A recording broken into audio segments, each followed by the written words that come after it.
नमस्कार विद्यार्थी मित्रांनो, शिक्षक भरती 2025 टेट 2025 नुकतीच झालेली आहे आणि आता शिक्षक भरतीच्या संदर्भात पवित्र पोर्टलला तुम्हाला रजिस्ट्रेशन करणं आणि ॲड देण्याची प्रोसेस होणार आहे। पण ही प्रोसेस ऑगस्ट पासून रखडलेली आहे। ऑगस्ट मध्ये निकाल लागला टेट 2025 चा। त्याच्यानंतर शिक्षक भरतीच्या प्रोसेस मधला महत्त्वाचा जो पॉइंट आहे तो आहे पवित्र पोर्टल। याबाबत नुकतंच एक आयुक्तांचं प्रसिद्धी पत्रक आलेलं आहे। या प्रसिद्धी पत्रकामध्ये 3 महत्त्वाचे मुद्दे त्यांनी मांडलेले आहे की बिंदू नामावली पद्धत, संच मान्यता आणि मराठा आरक्षण बाबत। ह्या पत्रकामध्ये त्यांनी काय म्हटलं थोडक्यात समजून घेऊया। आणि ह्या पत्रकाच्या नुसार आपल्याला असं जाणवतं की ही प्रोसेस कदाचित आता चालू होईल।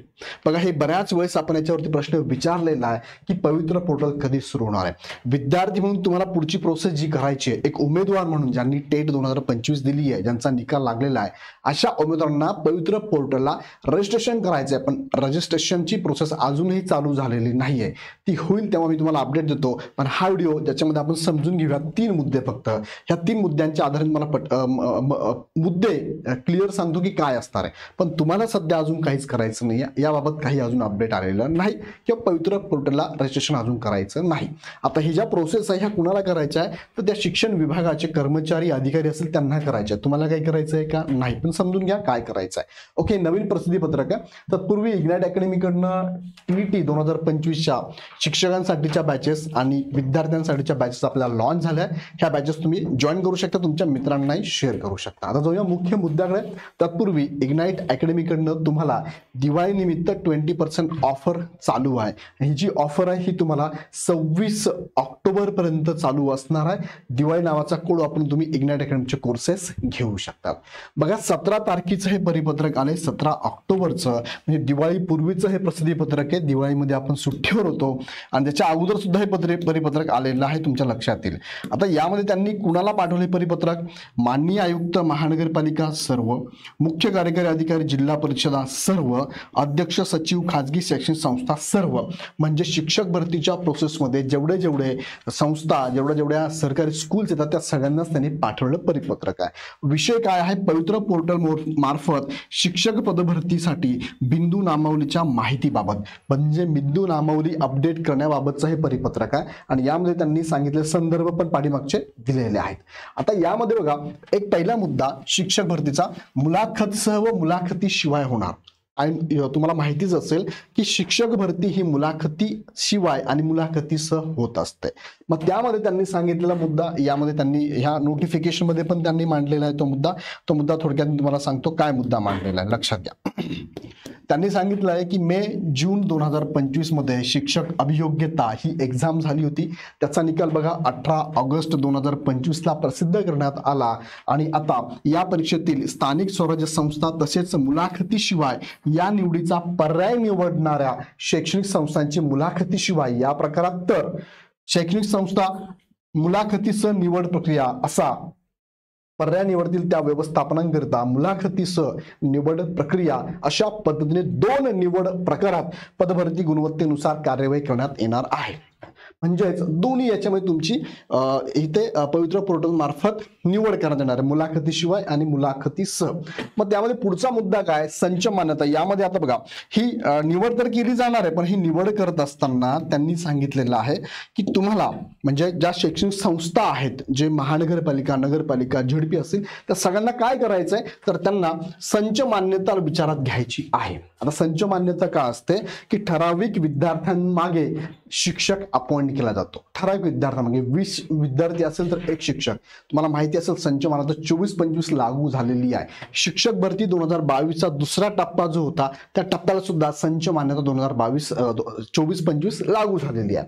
सो त्यांनी इथे सांगितलेले बघा, 2025 नुसार पदभरती सन 2024-25 च्या संच मान्यतेनुसार मंजूर कार्यरत आणि रिक्त पदे विचारात घेऊन करावयाची आहे। आता 24-25 ची संच मान्यता डिटेल्स काय त्याचा GR काय होता याच्यावर मी पाठीमागे व्हिडिओ घेतलेला आहे, तुम्ही बघितला नसेल तर एकदा जाऊन बघून घ्या. त्यामध्ये डिटेलमध्ये सांगितलं की ओल्ड GR काय सांगतो संच मान्यतेचा आणि नवीन GR काय सांगतो संच मान्यतेचा. त्यामध्ये भरपूर फरक आहे. त्या फरकामुळे काय झालं, शिक्षक अतिरिक्त होणार आहे. ते अतिरिक्त झाले शिक्षकांचं समायोजन पण करावं लागणार आहे. अतिरिक्त काय होणार आहे, कारण बऱ्याच ठिकाणी विद्यार्थ्यांची पटसंख्या कमी असेल तर शिक्षकांची संख्या जास्त आहे. 20 मागे एक शिक्षक द्यायचा होता, पण 20 पेक्षा कमी पटसंख्या असून शिक्षक 2-2 असतील तर तिथे एक शिक्षक अतिरिक्त होणार आहे, त्याचं समायोजन करावं लागणार आहे. सो ही संच मान्यता, यावरती भरपूर मी बोललेलो आहे, याच्यावरती भरपूर कमेंट पण तुमच्या आलेल्या आहे आणि याच्यावरती हे अन्यायकारक कसं असणार यावरती पण व्हिडिओ घेतलेला आहे. ते सगळे व्हिडिओ तुम्ही एकदा बघून घ्या. आता बघूया आपण, यामध्ये त्यांनी सांगितलंय की संच मान्यतेनुसार मग किती मंजूर पद आहेत, किती कार्यरत आहे आणि किती रिक्त राहतात हे विचारात घ्यायचं आहे. आणि मग त्यानंतर त्या ठिकाणी विषय आणि आरक्षण निहाय रिक्त पदांची माहिती तयार असणे आवश्यक आहे. ओके, कोणत्या विषयासाठी रिक्त जागा तयार झाली आहे आणि आरक्षणानुसार कोणत्या प्रवर्गाला ही जागा देण्यात येणार हे रेडी करून ठेवा असं त्यांनी सांगितलंय आयुक्तांनी. त्यात महत्वाचा दुसरा मुद्दा यामध्ये अजून एक आहे बघा. यात त्यांनी सांगितलंय की बिंदू नामावली तपासणी करण्याबाबत सविस्तर सूचना देण्यात आल्या होत्या. पदभरती बघा टप्पा 2, जी तुम्हाला म्हटलं मगाशी की पदभरती टप्पा 2 जी झाली ती सुद्धा संच मान्यता 24-25 नुसारच रिक्त पदे विचारात घेऊन करण्यात आलेली होती. मागील सूचनांप्रमाणे शासन निर्णय 27 फेब्रुवारी 2024. आता शासन निर्णय कसला आहे, तर हा शासन निर्णय जो आहे तो मराठा आरक्षणासंदर्भातला, SC-BC संदर्भातला 10% आरक्षणासंदर्भातला आहे. त्या संदर्भात ते आरक्षण लक्षात घेऊन 10% आरक्षण लक्षात घेऊन बिंदू नामावली तुम्हाला करावी लागणार आहे. म्हणजे कोणाला किती जागा आहेत, म्हणजे SC-ला 13%, ST-ला 7%, NT अ ब कडसाठी तुम्हाला 11% जागा दिलेल्या आहेत, SC-BC-ला 10%, EWS 10%, OBC-ला 19%, SBC-ला 2%. हे टक्के जे आता भरती करायची आहे त्या भरतीमध्ये सगळं तुम्हाला लक्षात घ्यावं लागणार आहे. बिंदू नामावली मग ते कसं करतात बिंदू नामावली ते पुढे तुम्हाला मी सांगतो. आणि मराठा आरक्षणात विचारात घ्यायचे 10% यांना पण जागा द्यायच्या आहे. त्यानुसार बिंदू नामावली तुम्हाला अपडेट करणं गरजेचं आहे. आणि जर तुम्ही केली असेल बिंदू नामावली ह्या GR नंतर तर परत करायची गरज नाही असं त्यांनी इथे सांगितलेलं आहे. बघा 27/2/2024 नंतर बिंदू नामावली तपासलेली नसेल तर ती तपासून शिक्षक पदभरती करता तयार राहणे आवश्यक आहे. म्हणजेच सगळ्या संस्थांना सांगितलं की तुमची बिंदू नामावली अपडेट करून ठेवा. प्रत्येक कॅटेगरीनुसार किती जागा आहे, समांतर आरक्षणानुसार किती जागा आहे, त्या संस्थानिहाय विषयानुसार ते तुम्हाला रेडी करून ठेवायचं. त्यानंतर पुढे बघा बिंदू नामावली म्हणजे नेमकं काय, तर बिंदू नामावली म्हणजे काय असतं, उदाहरणार्थ 100 जागा जर भरायच्या असेल तर ह्या 100 जागा पदभरतीनुसार भरायच्या असेल. पदनिर्मिती नवीन नाही, पदभरती करायची. 100 जागांमध्ये कार्यरत असणारे सध्या त्या ठिकाणी कार्यरत असणारे जे कर्मचारी आहे, जे शिक्षक आहेत त्यांचा आकडा घ्यायचा आणि त्या ठिकाणी त्या शाळेमध्ये किंवा त्या संस्थामध्ये आस्थापनामध्ये किती कॅटेगरीनुसार कशा जागा भरल्या गेलेल्या आहेत त्यानुसार ते आरक्षण प्रॉपर आहे का. आणि आता जे शिक्षक रिटायर झाले असेल, निवृत्त झाला असेल, बरोबर वेगळ्या कारणास्तव ती जागा रिक्त झाल्या असेल, गैरहजर असेल तर मग त्या जागा कोणत्या कॅटेगरीला द्यायच्या आहे, कोणत्या कॅटेगरीच्या जागा भरायच्या आहे हे प्रॉपर त्या संस्थानिहाय बनवायचं आहे. याला आपण बिंदू नामावली म्हणतो. याला थोडक्यात मी तुम्हाला सांगितलं याच्यात भरपूर किचकट प्रक्रिया असते, पण ही बिंदू नामावली प्रोसेस करावी लागते. ज्याला माहिती आहे तोच करू शकतो, कोणीही करू शकत नाही. सो अशी बिंदू नामावली पद्धतीने प्रत्येक संस्थेला तुम्हाला जितकी शिक्षक पद भरती करायची आहे ती जागा कुणासाठी आहे ते तुम्हाला इथे नोंद करून ठेवायचं आहे असं त्यांनी सांगितलंय.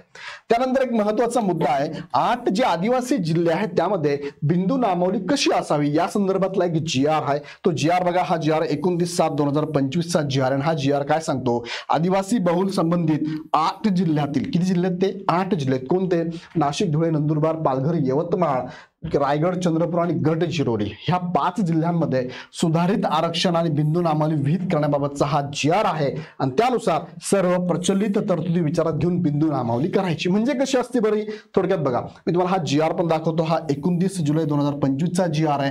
गट क आणि गट ड ची पद ह्या 8 जिल्ह्यांमध्ये भरायची असेल तर कशी भरण्यात यावी, त्यांची बिंदू नामावली कशी असावी हे पण त्यांनी सांगितलेलं आहे. त्यात SC-BC आरक्षण सुद्धा लागू आहे. एक चार्ट फक्त तुम्हाला मी थोडक्यात दाखवतो ह्या जिल्ह्यांचा, 4 जिल्ह्यांचा कसं दाखवलं तुम्हाला मी, जसं की बघा पालघरमध्ये जागा भरायच्या आहे, एसटीच्या जागा ज्या आहेत ऑलरेडी 13% भरायच्या असतात.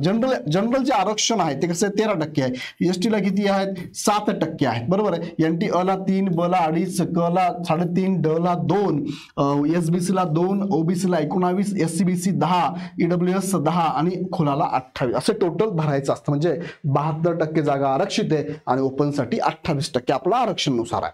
मग आता जर आपण बघितलं तर पालघरमध्ये भरताना इथे एससी ला जागा किती द्यायच्या आहेत, 13% न देता 10% द्यायच्या आहे. एसटी ला जागा किती द्यायच्या आहे, 22%. म्हणजे आदिवासी विद्यार्थ्यांसाठी इथे एसटीच्या विद्यार्थ्यांसाठी इथे जागा प्रमाण वाढवलेलं आहे. लक्षात घ्या. पेसा क्षेत्रामध्ये 3% ऍज इट इज 2.5%, 3.5%, 2%, 2%. इथे कमी केलंय बघा 15% केलं, इथे कमी केलंय 8%, इथे कमी केलंय 8%, इथे 24%. म्हणजे इथे वाढवून दिलेलं आहे. सो हे प्रत्येक जिल्ह्याचं बघा, हे तुम्ही खाली बघू शकता, प्रत्येक जिल्ह्याचं आहे. असे 8 जिल्ह्यांसंदर्भातला हा महत्वाचा GR आहे. ओके, त्यानुसार इथे पदभरती करण्यात यावी असं सुद्धा यांनी ह्या नोटिफिकेशन मध्ये ज्याने आयुक्तांनी परिपत्र दिलंय त्यात त्यांनी सांगितले, ते सुद्धा त्या जिल्ह्यांना अपडेट करून ठेवायचं आहे. पुढचा मुद्दा, महत्वाच्या सूचना त्यांनी दिलेल्या आहे. बिंदू नामवली संदर्भात तुम्हाला जर तक्रारी प्राप्त असेल तर त्या तक्रारींची शहानिशा करूनच पदभरतीची कार्यवाही करायची, हा पहिला मुद्दा त्यांनी सांगितला. दुसरा मुद्दा, कोणत्याही उमेदवारावरती अन्याय होऊ नये यासाठी सामान्य प्रशासन विभागाचे बिंदू नामावलीबाबत प्रचलित तरतुदी विचारात घेऊन बिंदू नामावलीची कार्यवाही पूर्ण करण्यात यावी, हा दुसरा मुद्दा. तिसरा मुद्दा, अशी कार्यवाही करत असताना कार्यरत कर्मचाऱ्यांचा, बघा मी तुम्हाला मगाशीच म्हटलं, कार्यरत कर्मचाऱ्यांचा नियुक्तीचा प्रवर्ग योग्य असल्याची खात्री करून जबाबदार अधिकाऱ्यांनी करावी. म्हणजे ऑलरेडी ओबीसीचा एखादा उमेदवार कार्यरत आहे त्या ठिकाणी परत एकदा ओबीसी जागा भरण्यात येऊ नये, किंवा ओबीसीला तिथे नसणारच बिंदू नामावली पद्धतीने, कारण ऑलरेडी एक जागा आहे ती जी ओबीसीलाच आहे. सो एक उदाहरण मी तुम्हाला दिलं. अशा पद्धतीने हे सगळं अधिकारी जे जबाबदार अधिकारी शिक्षण अधिकारी असतील त्यांनी व्यवस्थित बघून घ्यावं. त्यानंतर मी तुम्हाला मगाशी म्हटल्याप्रमाणे चौथा मुद्दा, इथे बिंदू नामवली करताना अनुभवी लागतो. जर कामाचा अनुभव असलेले कर्मचारी अन्य विभागात कार्यरत असतील तर अशा कर्मचाऱ्यांच्या सेवा तात्पुरत्या कालावधीसाठी या कामी घेण्यात याव्यात. त्यांना इकडे बोलून घ्या आणि त्यांनाच हे कामं सांगा ज्यांना हे माहिती आहे. आणि पुढचा मुद्दा आहे, पाचवा मुद्दा, की अनुभवी सेवानिवृत्त कर्मचारी यांची देखील आवश्यक तेथे सहायता घ्यावी. जे रिटायर झाले असेल त्यांची पण मदत घ्यावी. शासन निर्णय आहे 5/11/2009 मधील तरतुदीनुसार खाजगी शाळांच्या बाबतीत शिक्षणाधिकारी प्राथमिक आणि माध्यमिक यांची प्रथम तपासणी अधिकारी म्हणून विविध संस्थांच्या बिंदू नामावलीची तपासणी करून देण्यात यावी. शिक्षणाधिकारी यांना ती जबाबदारी दिलेली आहे. त्यानंतर पुढचा मुद्दा आहे, यामध्ये ही कारणे नंतर चालणार नाही. जर पदभरतीची ऍड आल्यानंतर तुम्ही ही कारणं देऊ शकत नाही, आमचं हे बाकी आहे ते बाकी आहे. तेच त्यांनी सांगितलंय की तुम्ही नंतर असं म्हणाल की पवित्र पोर्टलवरती रिक्त पदांच्या जाहिराती देण्याची सुविधा दिल्यानंतर, म्हणजे चालू आता तुम्ही ऍड द्या, आम्ही तुम्हाला सांगतो ऍड द्या, आणि तुम्ही नंतर म्हणणार काय आम्हाला की बिंदू नामावली आम्ही केलीच नाही, न तपासण्याची कारणे संयुक्तिक होणार नाही, ते तेव्हा चालणार नाही, असं आयुक्तांनी स्पष्ट सांगितलेलं आहे. सो सगळ्या संस्थांना त्यांनी सांगितलंय की तुम्ही आत्ताच रेडी राहा, नंतर आम्हाला ही कारणं देऊ नका. पदरिक्त असलेल्या सर्व व्यवस्थापनांनी गट, बघा गट कोणता, 1 ते 5 आहे, 6 ते 8 आहे, 9 ते 10 आहे की 11 ते 12 आहे. विषयनिहाय कोणती जागा रिक्त आहे, म्हणजे जनरल सायन्सची रिक्त आहे, मॅथची रिक्त आहे की लँग्वेजची रिक्त आहे. पदांची माहिती तसेच बिंदू नामावली तपासल्यानंतर, म्हणजे कोणत्या कॅटेगरीसाठी आहे, कोणत्या प्रवर्गाच्या किती रिक्त पदे आहेत इत्यादी बाबतच्या माहितीची पूर्वतयारी करून घ्यावी. यामुळे जाहिरातींसाठी जास्त कालावधी द्यावा लागणार नाही, असं स्पष्ट त्यांनी आदेश दिलेले आहेत. आणि सांगितलंय की आपल्या अधीनस्थ शाळांतील शिक्षकांच्या रिक्त पदांची पदभरती वेळेत पूर्ण होण्यासाठी वरील प्रमाणे कार्यवाही पूर्ण करण्याची कृपया दक्षता घ्यावी, असं सांगितलंय आयुक्त साहेबांनी.